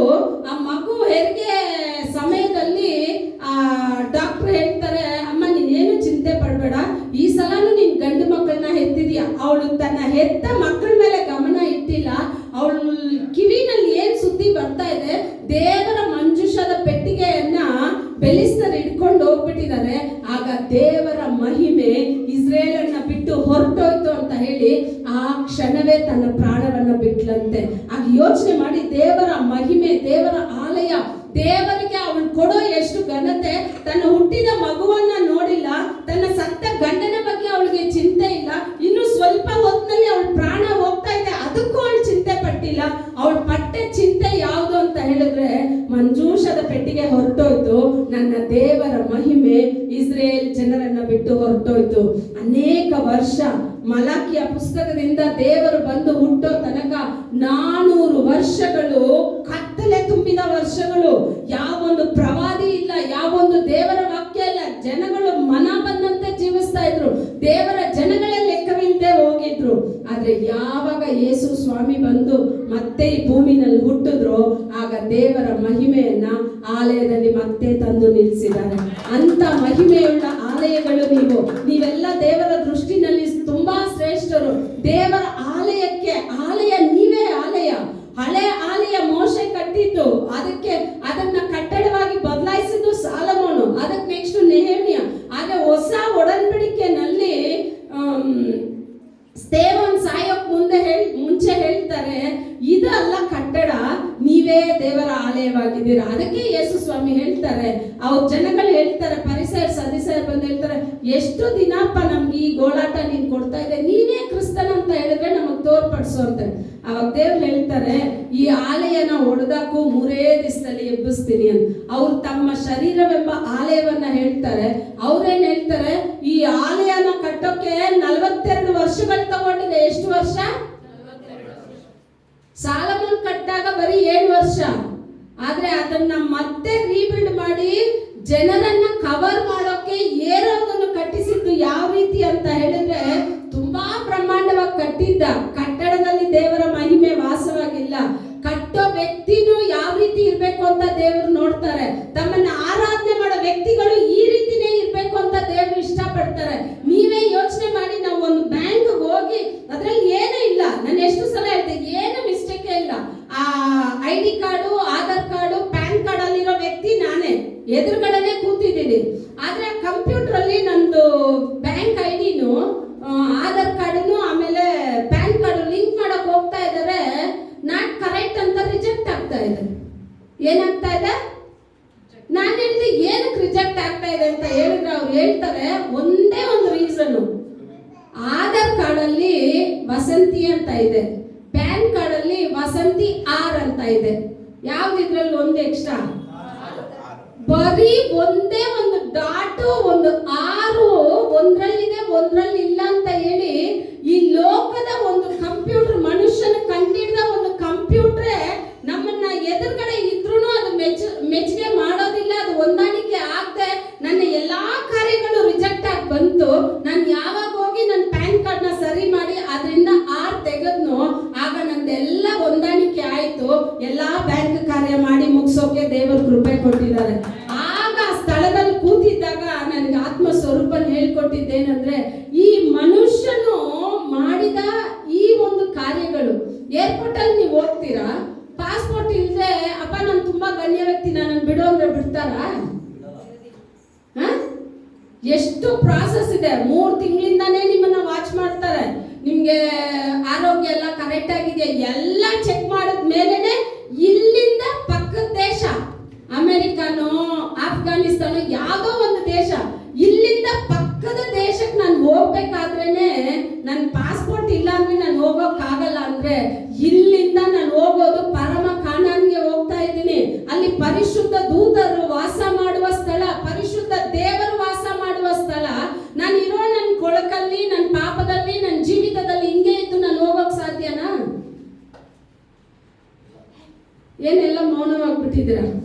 ಹೆಂಗೋ ಏಸಪ್ಪ ಕಳ್ಸ್ಬಿಡ್ತಾರೆ ಬಿಡಿ ಸಿಸ್ಟರ್, ನೀವೆಲ್ಲ ಅದನ್ನ ಚಿಂತೆ ಮಾಡ್ಬಿಡಿ. ಲಾಸ್ಟ್ ಮೂಮೆಂಟ್ ಅಲ್ಲಿ ನಾವು ಹೆಂಗಾದ್ರೂ ಕಾಲ್ ಹಿಡ್ದು ಕೈ ಹಿಡ್ದು ಆ ಬಿಸ್ನೆಸ್ ಏನ್ ನಡೆಯೋದಿಲ್ಲ. ಕಾಲ್ ಹಿಡಿಯೋದು ಕೈ ಹಿಡಿಯೋದೆಲ್ಲ, ಕೈ ಕಾಲೆಲ್ಲ ಎಲ್ಲಿ ಇಡ್ಬೇಕು ಅಂತ ಎಲ್ಲಿ ಹಿಡಿಬೇಕು ಅಂತ ಹೇಳಿದ್ರೆ ಇಲ್ಲಿ ದೇವರು ನಾನು ಹೇಳದ್ನಾ ಇಲ್ವಾ ನಿಮ್ಗೆ? ಒಂದು ವ್ಯಕ್ತಿ ಯಾವಾಗ್ಲೂ ತಪ್ಪು ಮಾಡ್ತಾನೆ ಇದ್ದ, ಅವನ್ನ ಬಿಡ್ಸೋಕ್ ಒಂದು ವಕೀಲ್ ಏನ್ ಮಾಡ್ತಾನೆ ಇದ್ದ? ಬರ್ತಾನೆ ಇದ್ದ. ಹೇಳಿದ್ನಾ ಹೇಳಿಲ್ಲ? ಅದೇ ಯಾರಿಗೂ ಜ್ಞಾಪಕ? ಆ ವಕೀಲ ಯಾವಾಗ್ಲೂ ಅವನನ್ನ ಬಿಡ್ಸೋಕ್ ಬರ್ತಾ ಇರೋವಾಗ ಇವನ್ಗೇನಾಯ್ತು? ಸಲೀಸಾಯ್ತು. ಒಂದ್ ದಿವಸ ಅವ್ನು ದೊಡ್ಡ ಕೊಲೆ ಮಾಡಿದಾಗ ಆ ವಕೀಲ್ ಬಂದಿಲ್ಲ. ಆಗ ಅವ್ನು ನೋಡ್ತಾನೆ, ಯಾಕಪ್ಪ ವಕೀಲ್ ಬಂದಿಲ್ಲ ಅಂದ್ರೆ ಅವ್ರು ಇವಾಗ ವಕೀಲ್ ಪೋಸ್ಟ್ ಬಿಟ್ಟು ಅವ್ರಿಗೆ ಏನ್ ಪೋಸ್ಟ್ ಸಿಕ್ಕಿದೆ? Judge post. ಯೇಸು ಸ್ವಾಮಿ ನೀತಿಯುಳ್ಳ ನ್ಯಾಯಾಧಿಪತಿ. ಆ ಸಿಂಹಾಸನದಲ್ಲಿ ಬಂದ ಮೇಲೆ ನಮ್ಗೆ ಅವ್ರ ಹತ್ರ ಕರುಣೆ ಸಿಗ್ಬೇಕು ಅಂತ ಹೇಳಿದ್ರೆ ಖಂಡಿತ ಸಿಗೋದಿಲ್ಲ. ಅವ್ರು ನಮಗಾಗಿ ಈಗ ಏನ್ ಮಾಡ್ತಾ ಇದಾರೆ ಅಂದ್ರೆ ತಂದೆಯ ಬಲಗಡೆಯಲ್ಲಿ ಕೂತು, ಅಪ್ಪ ನನ್ನ ಮಗ, ಅವನಿಗೋಸ್ಕರ ನಾನು ರಕ್ತ ಸುರಿಸಿದ್ದೀನಿ, ಅವಳು ನನ್ನ ಮಗಳು, ಅವ್ರ ಪಾಪನ ಕ್ಷಮಿಸ್ಬಿಡು ಅಂತ ಹೇಳಿ ಪ್ರತಿದಿನ ನಮಗೋಸ್ಕರ ಅವ್ರು ಏನ್ ಮಾಡ್ತಾ ಇದ್ದಾರೆ? ಪ್ರಾರ್ಥನೆ ಮಾಡ್ತಾ ಇದ್ದಾರೆ. ಈ ಪ್ರಾರ್ಥನೆ ಮಾಡೋವಾಗ್ಲೇನೆ ಯೇಸು ಸ್ವಾಮಿ ಪಾದನ ಹಿಡಿದು ನೀವು ಮುದ್ದಿಟ್ಟು ನಿಮ್ಮ ಪಾಪಗಳಿಗೆ ಕ್ಷಮಾಪಣೆ ಹೊಂದ್ಕೊಂಡು ದೇವರು ನಿಮ್ಮನ್ನ ಹುಡುಕಿ ಬಂದ ರಕ್ಷಣೆ ಎಷ್ಟು ದೊಡ್ಡದು ಅಂತ ಹೇಳಿ ನೀವು ತಿಳ್ಕೊಂಡ್ಬಿಟ್ರೆ ನಮ್ಮ ತರ ಆಶೀರ್ವಾದ ಹೊಂದಿದ ಜನಗಳು ಈ ಭೂಮಿನಲ್ಲಿ ಬೇರೆ ಯಾರೂ ಇರೋದಿಲ್ಲ. ಅದಕ್ಕಾಗಿ ಇವತ್ತು ಹೇಳೋ ಕಾರ್ಯ ಏನಂದ್ರೆ, ಯೇಸು ಸ್ವಾಮಿ ಬರೋಣ ಸಮೀಪ. ಯಾವಾಗ ಬರ್ತಾರೆ ಗೊತ್ತಿಲ್ಲ. ಅವ್ರು ಬರೋದಿಂದಲ್ಲಿ ಅವ್ರು ಯಾವಾಗ್ಲಾದ್ರೂ ಬರ್ಲಿ, ಅವ್ರು ಬರೋದು ಖಂಡಿತ, ಅದ್ರಲ್ಲಿ ಏನು ವ್ಯತ್ಯಾಸ ಇಲ್ಲ. ಯಾವಾಗ್ಲಾದ್ರೂ ಬರ್ಲಿ, ಬರೋಕೆ ಅವ್ರು ಬರೋಣದಲ್ಲಿ ಹೋಗೋಕೆ ನಾವೇನಾಗಿರ್ಬೇಕು? ಸಿದ್ಧತೆಯಾಗಿರ್ಬೇಕು. ನಾವೆಲ್ಲ ಬೆಳಗ್ಗೆನಲ್ಲಿ ಆನ್ಲೈನ್ ಪ್ರೇಯರ್ ಮಾಡ್ತೀವಲ್ಲ, ಆನ್ಲೈನ್ ಪ್ರೇಯರ್ ಕಟ್ ಮಾಡಿದ ತಕ್ಷಣ 5 ಸ್ಟಾರ್ ಬರುತ್ತೆ. 5 ಸ್ಟಾರ್ ಬಂದ್ರೆ ಅದು 5ನೇ ಸ್ಟಾರ್ ಮುಟ್ಟಿದ್ರೆ 5 ಫಿಲ್ ಆಗುತ್ತೆ. ಅವಾಗ ಅದು ಏನನ್ನುತ್ತೆ? ಥ್ಯಾಂಕ್ ಯು ಫಾರ್ ಅಂತ ಪ್ಯೂರ್ ಫೀಡ್ಬ್ಯಾಕ್ ಅಂತ ನಮ್ಗೆ ಕೊಡುತ್ತೆ. ನಾವು ಗೊತ್ತಿಲ್ಲದೆ ಒಂದ್ಸಲ ಏನ್ ಮಾಡಿದೆ, 1, 2 ಟಚ್ ಮಾಡ್ಕೊಂಡು ಹೋಗ್ಬೇಕು ಅಂತ 2ನೇ ಸ್ಟಾರ್ನ ಮಾತ್ರ ಅಮಗ್ದೆ, ಅಲ್ಲಿಗೆ ಸ್ಟಾಪ್ ಆಗೋಯ್ತು. ಅದು ಮತ್ತೆ ರಿಟರ್ನ್ ನನ್ನ ಕೇಳ್ತಾ ಇದೆ, ಏನ್ ಪ್ರಾಬ್ಲಮ್ ಆಯ್ತು? ಮೈಕ್ ಪ್ರಾಬ್ಲಮಾ ಇಲ್ಲಾಂದ್ರೆ ಸೌಂಡ್ ಪ್ರಾಬ್ಲಮಾ? ನೋಡಿ, ಒಂದು ಮನುಷ್ಯ ಮಾಡಿದ ಇದಕ್ಕೆ ಫೀಡ್ಬ್ಯಾಕ್ ಎಷ್ಟು ಇದಾಗಿ ಕೇಳುತ್ತೆ. ಆಗ ನಿಮ್ಮನ್ನ ರಕ್ಷಣೆನಲ್ಲಿ ತಂದ ದೇವದೂತರು ಪ್ರತಿದಿನ ನಿಮ್ಮನ್ನ ನೋಡ್ತಾ ಇದ್ದಾರೆ. ನಮ್ಮ ಫೀಡ್ಬ್ಯಾಕ್ ಅನ್ನ ಪ್ರತಿದಿನ ಪರಲೋಕಕ್ಕೆ ಒಯ್ತಾ ಇರ್ತಾರೆ. ಅವ್ರು ಒಯ್ಯೋ ರೀತಿನಲ್ಲಿ ನಮ್ಮ ಜೀವಿತಗಳಿರ್ಲಿ ಅಂತ ಹೇಳಿ ನಿಮ್ಮನ್ನ ಆಶೀರ್ವಾದ ಮಾಡಿ ಈ ವೇಳೆಯಲ್ಲೂ ಸಂದೇಶನ ಮುಗಿಸ್ತೀನಿ. ಮುಂದಿನ ಕಾರ್ಯನ ಪಾಸ್ಟ್ ನಡೆಸ್ತೀನಿ.